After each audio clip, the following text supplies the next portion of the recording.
Assalamualaikum warahmatullahi wabarakatuh. Alhamdulillah wassalatu wassalamu ala Rasulillah wa ala alihi wa man wala wa la haula wa la quwata illa billah. Allahumma salli wa sallim wa barik ala nabiyil karim Muhammad sallallahu alaihi wasallam wa ala alihi wa ashabihi wa man sara ala nahjihi ila yaumiddin. Amma ba'd, ikhwani wa akhwati fillah rahimani wa rahimakumullah.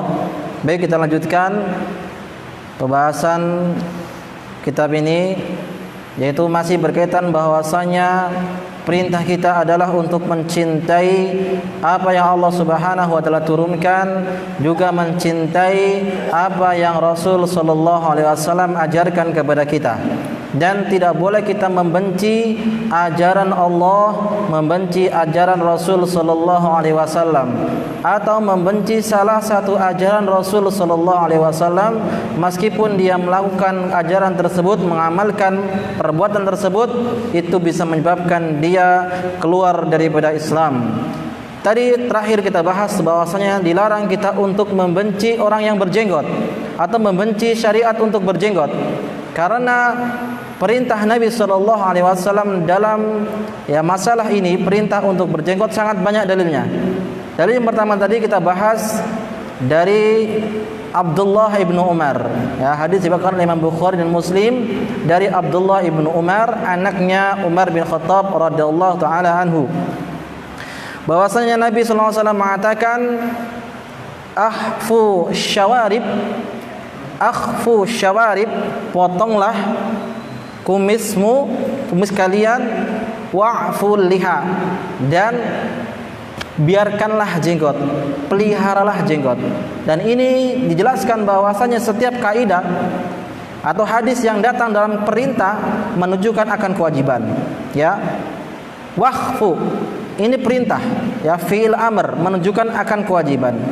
Wa'ful liha juga perintah untuk membiarkan jenggot, juga itu kewajiban. Dan larangan menunjukkan akan keharaman memotong jenggot tersebut. Ini hadis yang pertama.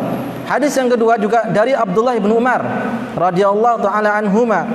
Qala sallallahu alaihi wasallam, Nabi sallallahu alaihi wasallam mengatakan, khaliful musyrikin, selisilah orang-orang musyrik, wakhfu syawarib wa auful liha, dan potonglah kumis, juga peliharalah jenggot. Hadis yang sama diriwayatkan Imam Bukhari, Imam Muslim.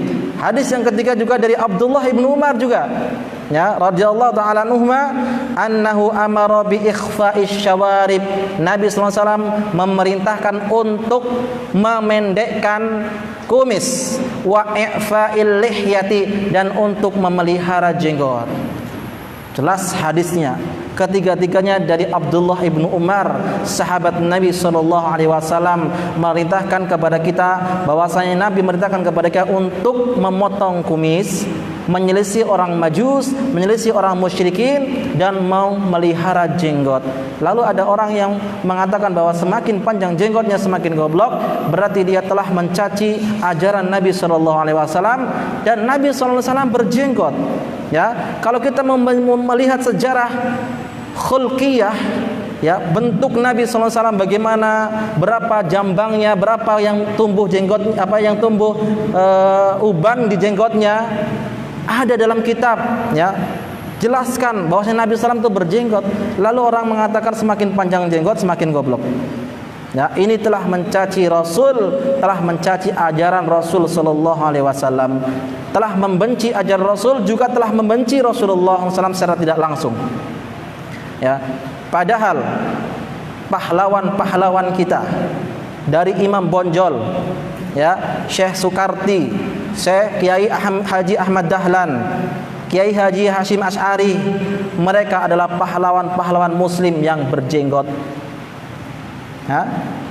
Dan yang termasuk yang memerdekakan Indonesia, berjuang untuk mengusir penjajah, mengusir komunis, mengusir para pengkhianat, adalah kaum muslimin, mereka yang berjenggot.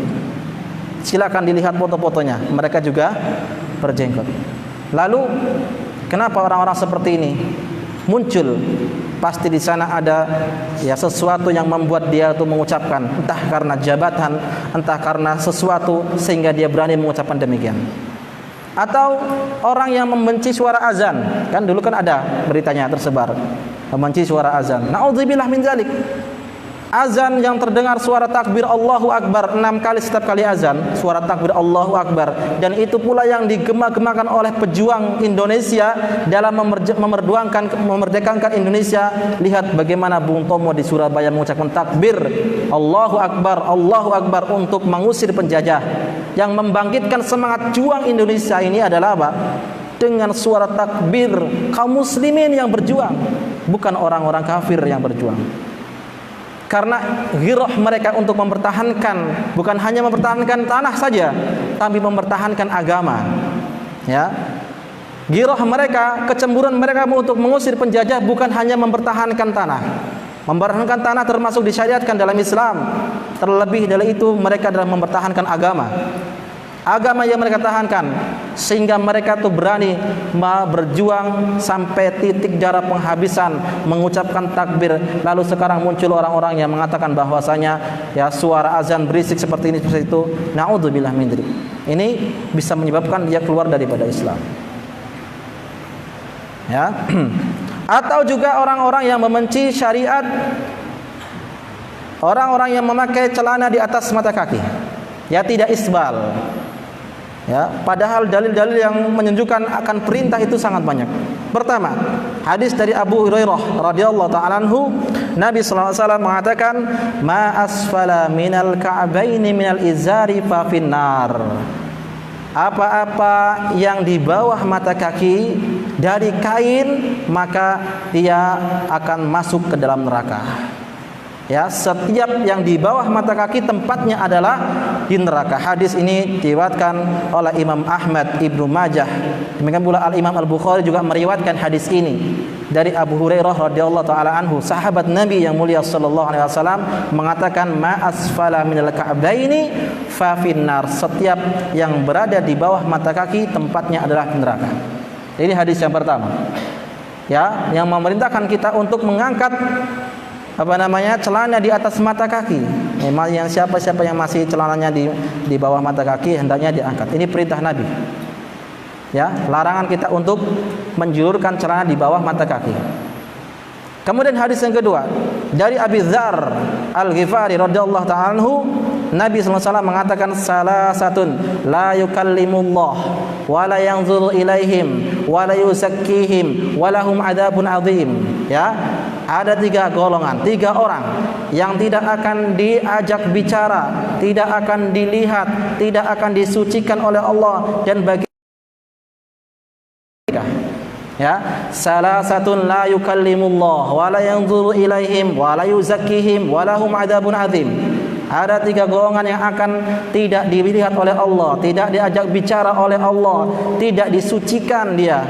Ya, dan mereka akan mendapatkan azab yang pedih. Siapa mereka? Yang pertama sebutkan al-musbil, orang-orang yang isbal, menjulurkan kainnya, celananya seperti ya. Kemudian yang ketiga, al-munfik sil'atahu bihilfil kadhib, orang yang menjual barang dagangannya dengan sumpah palsu ya, untuk melariskan dagangannya. Itu ancamannya apa? La yukallimullah wa la yanzuru ilaihim wa la yuzakkihim wa lahum adzabun adzim. Ya, tidak diajak bicara, tidak dilihat oleh Allah Subhanahu wa taala. Betapa sakitnya kita dilihat oleh Allah Subhanahu wa taala. Padahal kenikmatan yang paling besar adalah tatkala kita melihat wajah Allah Subhanahu wa taala. Kalau antum di dunia mencintai seseorang, orang tersebut enggak melihat antum, bagaimana perasaan? Dicuekin. Itu sudah merupakan musibah.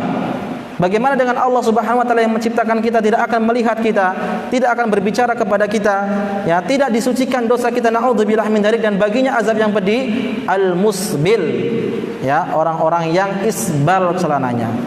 Lalu orang-orang mengatakan orang isbal ini kebanjiran lah, macam-macam segala aliran teroris macam-macam. Ini orang-orang yang seperti ini, ingat ancamannya, membenci syariat Rasul sallallahu alaihi wasallam, bisa jatuh dalam perkara pembatal keislaman. Atau orang yang membenci sholat, dia sholat, meskipun dia sholat tapi membenci, maka dia juga bisa terjatuh dalam perbuatan seperti ini. Zakat atau haji, semua syariat Islam, kalau dia kerjakan tapi hatinya benci, bisa menjadi keluar daripada Islam. Atau syariat bagi perempuan yang bercadar misalnya, ya, perintah bagi para perempuan untuk bercadar, lalu orang mengatakan yang bercadar itu seperti teroris, ya. Kemudian dikatakan sebagai wanita kuper, kurang pergaulan, ya, dan lain-lain sebagainya. Ini ya, hinaan-hinaan atau benci mereka kepada syariat. Dikatakan bahwasanya yang bercadar itu adalah orang-orang ke-Arab-Araban. Ini betapa banyak seperti ini, orang seperti ini, ya, yang membenci syariat Islam. Padahal perintah untuk bercadar banyak terdapat dalam Al-Qur'an, ya. Salah satunya Allah Subhanahu wa taala berfirman dalam surat An-Nur ayat 31. Allah Subhanahu wa taala mengatakan wala tubdina zinatahunna illa ma dhahara minha. Jangan sekali-kali wahai perempuan kalian menampakkan perhiasan kalian kecuali yang biasa nampak oleh kalian. Ya, zinah diartikan, ditafsirkan oleh Abdullah ibnu Abbas, ya. Abdullah ibnu Abbas disebut dengan turjumul Quran, penerjemah Al-Quran, yang Nabi SAW mendoakannya, Allahumma faqihu fiddin wa alimhu ta'wila. Ya Allah, pahamkanlah dia urusan agama dan jadikan dia orang yang pandai dalam penafsir Al-Quran. Menafsirkan ayat ini, yang dimaksud zina, perhiasan apa? Yang dimaksud dengan perhiasan adalah wajah dan kedua telapak tangan. Ya. Jadi wajah dan kedua telapak tangan termasuk perhiasan bagi wanita. Nah, ini. Atau dalam pendapat ulama, ya, seperti ulama Syafi'iyah juga mengatakan yang wajib adalah bagi perempuan untuk menutup seluruh tubuhnya. Terlebih lagi perempuan-perempuan yang dikaruniai wajah yang cantik, yang menimbulkan fitnah bagi laki-laki. Makanya seorang ketika ingin berkhitbah untuk melamar, disunahkan untuk apa? Nazar. Apa itu nazar? Melihat terlebih dahulu. Karena dengan melihat itu akan tumbuh rasa cinta, rasa suka yang menjadikan dia untuk bisa melamarnya. Ini menyebabkan bahwasanya wajah adalah patokan disebut cantik atau tidak cantiknya adalah wajah. Kalau orang mengatakan si fulana cantik, yang disebut apanya? Kira-kira bayangan kita apa? Tangannya cantik gitu ya, kakinya cantik? Tidak, wajah yang cantik. Ya, ini yang menimbulkan fitnah. Maka dalam Islam saddud dara'i, yaitu mencegah untuk terjadinya sesuatu. Bagaimana cara untuk mencegahnya? Maka ditutuplah mukanya. Nabi SAW ketika melihat perempuan sedang ihram atau haji, disuruh buka auratnya. Berarti bukan auratnya, apa? Penutup wajahnya. Berarti kalau dalam haji, dalam umrah disuruh dibuka, berarti ketika biasa-biasa enggak haji berarti ditutup. Ya, meskipun ya ini perbedaan para ulama, ada yang mengatakan sunnah, ada yang mengatakan wajib. Wallahu ta'ala, saya memilih untuk pendapat yang mengatakan wajib. Ya. Dilihat dari dalil-dalil yang disebutkan dalam Al-Qur'an ataupun pendapat para ulama. Nah, maka kita tidak boleh membenci seperti ini. Tidak boleh membenci syariat Islam, membenci azan, membenci orang yang bercelana di atas mata kaki, tidak isbal, membenci perempuan yang bercadar. Ya, ini syariat Islam, semuanya telah datang dari Rasulullah sallallahu alaihi wasallam. Tidak boleh kita untuk menghinanya. Menghina untuk orang-orang yang berjenggot dikatakan kambing. Ya. Ini berbahaya, meskipun mengolok-olok dengan cara bercanda tetap tidak boleh. Tidak boleh. Dan tidak ada orang yang membenci syariat Islam ini kecuali dua kelompok. Kelompok pertama adalah orang-orang munafik, ya, dan kelompok kedua adalah orang kafir. Kalau orang kafir jelas Allah katakan walan tardu ankal yahudu walan nasara hatta tattabi'a millatahum. Ketahuilah bahwasanya tidak akan ridho selama-lamanya sampai hari kiamat orang-orang Yahudi dan Nasrani sampai kaum muslimin itu harus mengikuti agamanya, baru mereka puas, baru mereka ridho. Maka selama-lamanya mereka akan terus yang menghembuskan peperangan meskipun tidak secara langsung.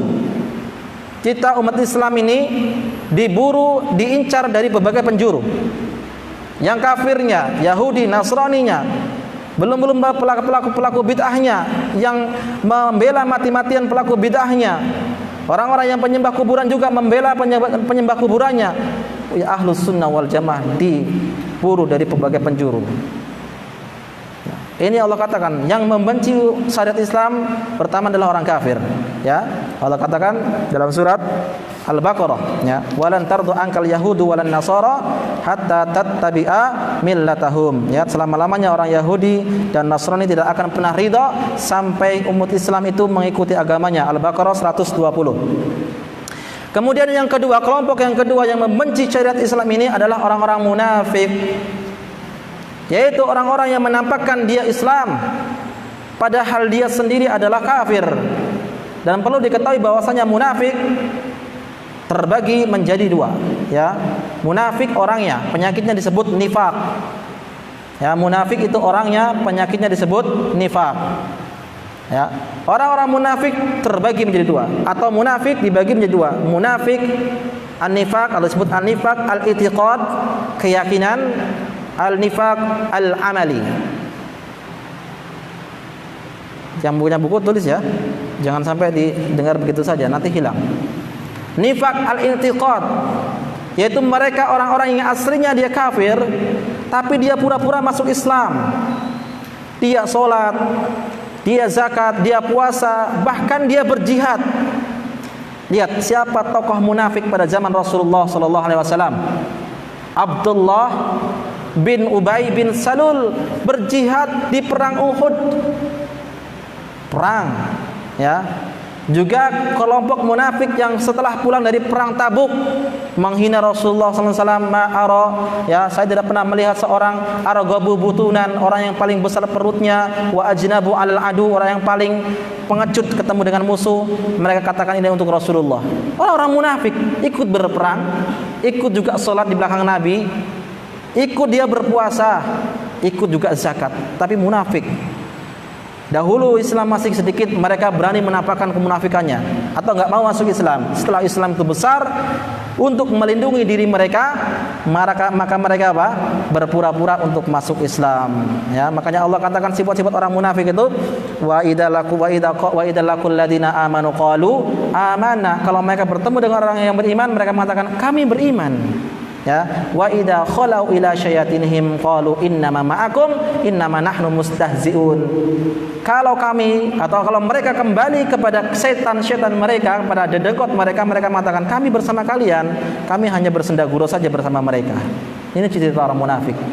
Ya, munafik al-i'tiqad, keyakinan mereka memang sudah kafir, ya, tapi pura-pura untuk masuk Islam. Atau orang yang sengaja masuk Islam tujuannya untuk merusak Islam dari dalam. Sekarang banyak orang yang Islam, ya, tapi pemikirannya liberal, pemikirannya menyimpang dari Islam sesungguhnya. Banyak kita jumpai. Ini hati-hati, penyakit, ya, nifak. Yang pertama nifak al-i'tiqad, keyakinan. Yang ini bisa menyebabkan seorang tersebut kekal selama-lamanya di dalam neraka. Sebagaimana Allah katakan innal munafiqina fid darkil asfali minan nar. Sesungguhnya orang-orang munafik itu adalah ditempatkan di neraka yang paling bawah. Ya, mereka orang-orang munafik yang i'tiqadi. Yang kedua, an-nifaqu, ya, nifaq al-amali. Nifaq al-amal. Ya, dia menampakkan kebaikan di depan manusia, menyembuhkan keburukan di kala sendiri. Ini berlaku untuk orang-orang muslim. Kalau tadi adalah orang-orang kafir. An-nifaqul al-amali itu menampakkan kebaikan, menyembunyikan keburukan. Ini orang-orang Islam bisa terjadi masalah ini. Ya, dia berpura-pura baik di depan manusia, padahal hatinya busuk. Makanya untuk mengetahui tanda-tanda orang munafik itu ada 3. Nabi SAW mengatakan dalam hadisnya, ayatul munafik salasah. Tanda-tanda orang munafik itu ada 3. Faidha hadasa kadzaba. Kalau dia berbicara, dia bohong. Dia berbicara, dia bohong. Wa idza wa'ada akhlafa. Kalau dia berjanji, dia ingkari. Wa idza tumina khana. Kalau dia diberi amanat, dia mengkhianati amanat tersebut. Ya, cirinya ada 3. Kalau dia berbicara dia bohong, kalau dia berjanji dia mengingkari janjinya, dan kalau dia diberi amanat dia mengkhianati amanat tersebut. Ingat, ya, amanat bagaimana seorang itu bekerja. Para pegawai masuk jam 8 pulang jam 4, amanatnya di situ. Kalau masuk jam 8 pulang jam 12 namanya tidak amanat. Dan dia bisa terjatuh dalam ini. Hati-hati. Ya, an-nifaq, penyakit kemunafikan. Berbahaya. Siapapun dia, entah itu guru, entah itu sebagai pegawai, ya, atau pekerja yang dibayar dengan ikatan waktu, dia harus amanah dengan waktu tersebut. Tidak boleh dia meninggalkan, atau tidak boleh dia mengkorupsi dengan waktunya.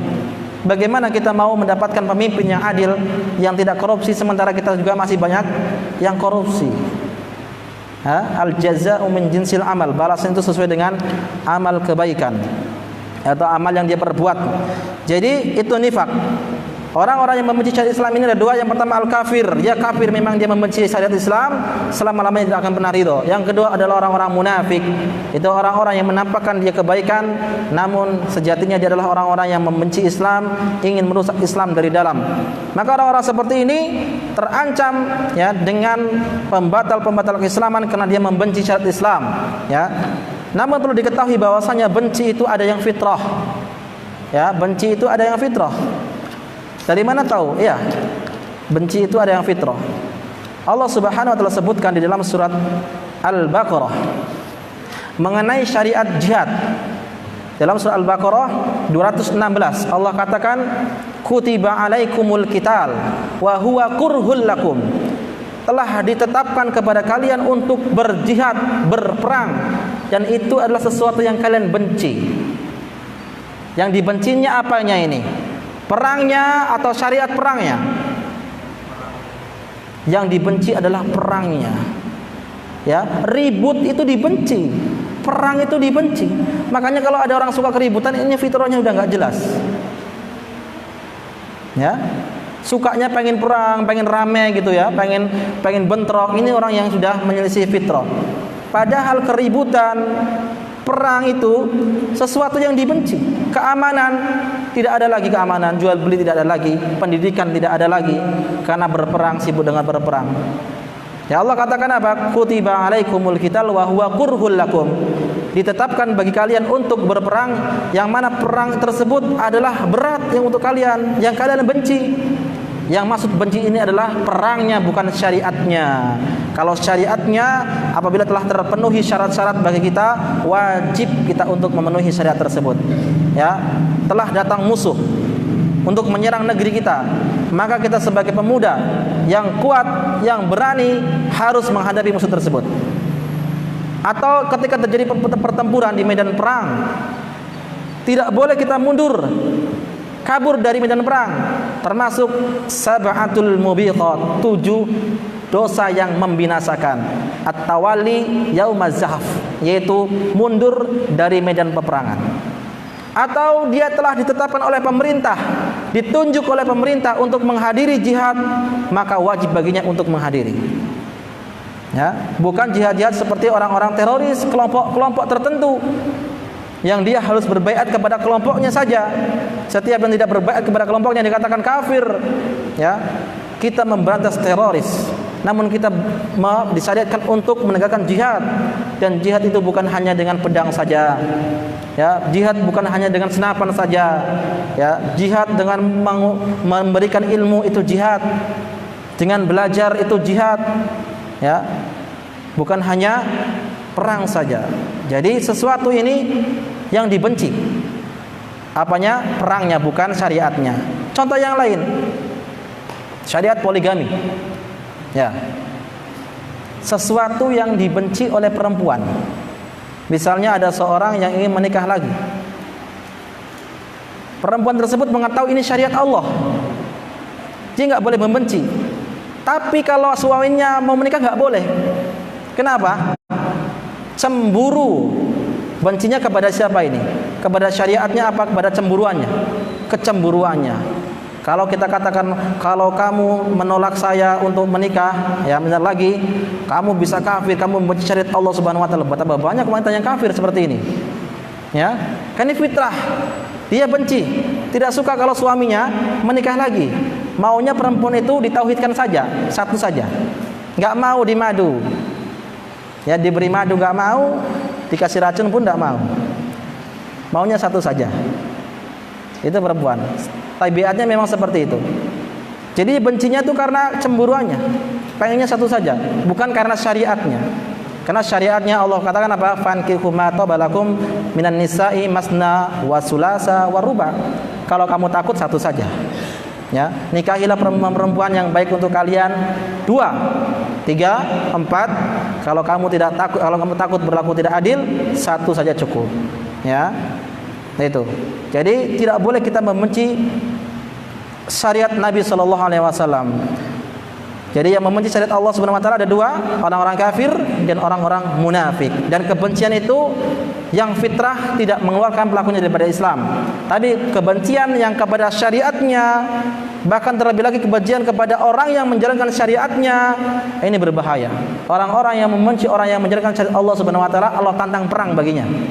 Ya, dalam hadis yang sahih, hadis ini termasuk hadis qudsi. Ya, man adali waliyan faqad adantuhu bil harb. Barang siapa yang memusuhi waliku, maka aku izinkan untuk perang dengannya.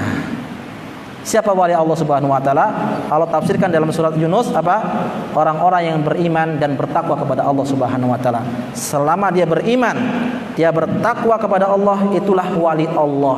Wali Allah bukan yang bisa terbang, yang kebal dari bacok, yang bisa menghilang, ya, bukan seperti itu. Tapi wali Allah yang beriman, yang bertauhid kepada Allah dan bertakwa kepada Allah Subhanahu wa taala, itulah wali Allah. Orang-orang yang berpegang teguh dengan syariat Allah, yang berpegang teguh dengan syariat Nabi sallallahu alaihi wasallam, kok dibenci, besar, ya, tantangannya dari Allah Subhanahu wa taala. Man adali waliyan faqad adantuhu bil harb. Barang siapa yang membenci waliku, maka aku tantang perang dia. Siapa yang berani sanggup untuk menantang perang kepada Allah Subhanahu wa taala? Ya, tidak akan, ya, siapapun di dunia ini yang akan sanggup melawan Allah Subhanahu wa taala. Jadi intinya dalam pembahasan kita ini adalah barang siapa yang membenci syariat Allah Subhanahu wa taala, syariat Nabi sallallahu alaihi wasallam, meskipun dia mengamalkannya, maka dia bisa keluar daripada Islam. Ya, jadi perintah kita untuk mencintai Allah, mencintai Rasul, mencintai yang Allah turunkan, juga mencintai yang Rasul sallallahu alaihi wasallam turunkan. Ya, apa yang datang dari Rasul kerjakan, apa yang dilarang tinggalkan, sudah cukup. Ya. Nah, insyaallah pertemuan depan kita akan bahas pembatal Islam yang ke-6 biidznillah taala. Ya, kalau ada pertanyaan silakan, ya, 1 ataupun 2 dipertanyakan.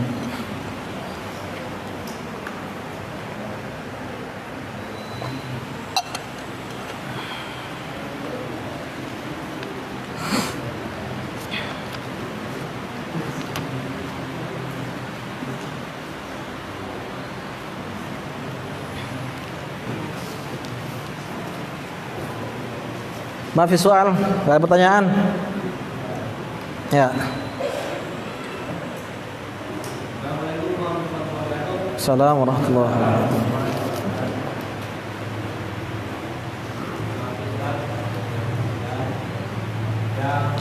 Saya tanyakan